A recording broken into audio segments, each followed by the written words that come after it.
हे दोस्तों, this is Mukesh.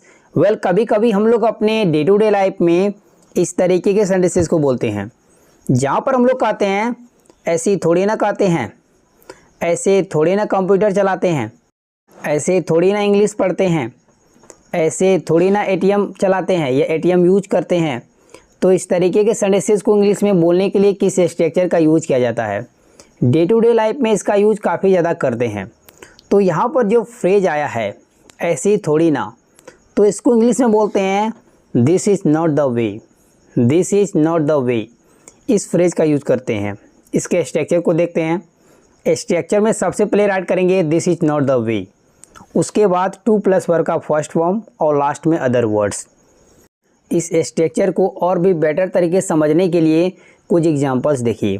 तो आज का पहला एग्जांपल है ऐसे थोड़ी ना कहते हैं, तो इस सेंटेंस के लिए बोलेंगे this is not the way to say, this is not the way to say.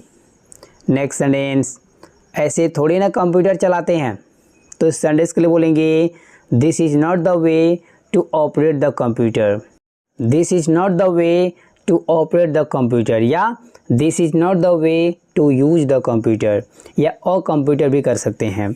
Next sentence ऐसे ही थोड़ी ना पढ़ा जाता है, तो इस सेंटेंस के लिए बोलेंगे this is not the way to read, this is not the way to read, या this is not the way to study. Next sentence ऐसे ही थोड़ी ना एटीएम यूज करते हैं, तो इस सेंटेंस के लिए बोलेंगे this is not the way to use ATM, this is not the way to use ATM. Next sentence ऐसे थोड़े ना इंग्लिश बोलते हैं, तो इस सेंटेंस के लिए बोलेंगे this is not the way to speak English, this is not the way to speak English. Next sentence ऐसे थोड़े ना बच्चों को पढ़ाते हैं, तो इस सेंटेंस के लिए बोलेंगे this is not the way to teach children, this is not the way to teach children. Next sentence ऐसे थोड़े ना लैपटॉप खोलते हैं, खोलने से मतलब है कि चालू करते हैं, तो इस सेंटेंस के लिए बोलेंगे this is not the way to start और laptop, this is not the way to start और लैपटॉप। हे दोस्तों, दिस इज मुकेश। कभी कभी हम लोग अपने डे टू डे लाइफ में इस तरीके के सेंटेंसेस को बोलते हैं जहाँ पर हम लोग कहते हैं लिखना तो दूर की बात है, उसे पढ़ना तक नहीं आता। शराब तो दूर की बात है, मैं चाय तक नहीं पीता। बात करना तो दूर की बात है, यार उसने मुझे देखा तक नहीं। मारना तो दूर की बात है, वो तो एक मच्छर तक नहीं मार सकता।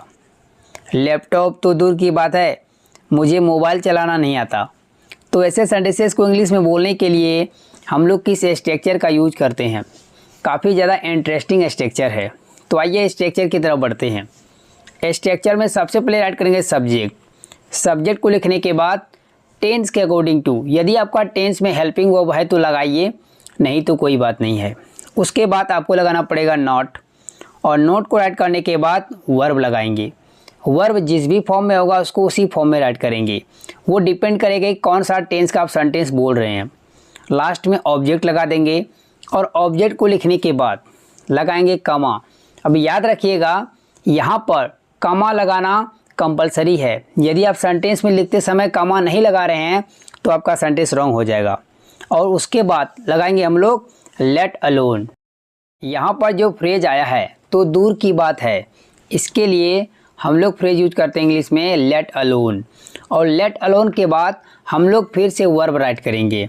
और याद रखिएगा ये वर्ब वही वर्ब होगा जो वर्ब आपका पहले वाला सेंटेंस में आएगा। अगर वहाँ पर V4 आएगा तो यहाँ भी V4 आएगा, अगर वहाँ पर V1 आया है तो यहाँ भी V1 आएगा, अगर वहाँ पर V2 आएगा तो यहाँ भी V2 आएगा।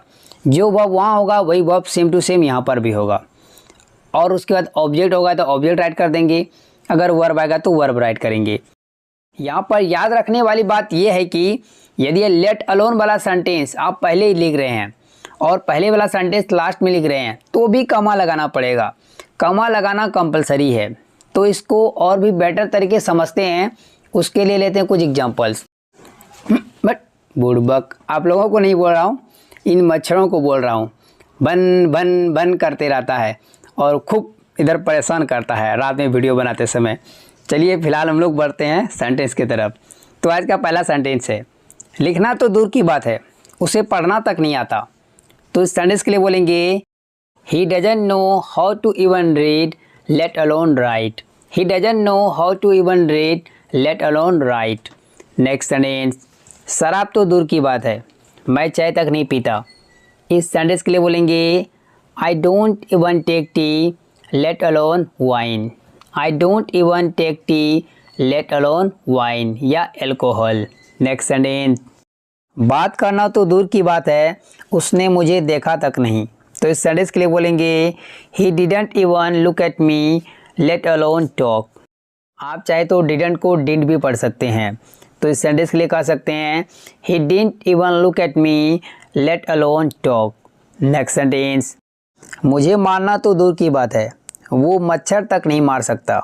इस सेंटेंस के लिए बोलेंगे He can't kill even a mosquito, let alone beat me. He can't kill even a mosquito, let alone beat me. Next sentence. Laptop तो दूर की बात है, उसे मोबाइल चलाना नहीं आता. इस सेंटेंस के लिए बोलेंगे He doesn't know how to use mobile या He doesn't know how to operate the mobile, let alone laptop या or laptop. आर्टिकल लगा देंगे. He doesn't know how to use the mobile या how to use a mobile, let alone a laptop. Hey guys, related this structure, I'm giving you a sentence, so please write it in the comment box. If you make any mistake, then I'll correct it. Hey guys, how did you find my video? If you really like this video, please like, comment and subscribe, and do not forget to share this video. Thanks for watching, my friends. Bye bye.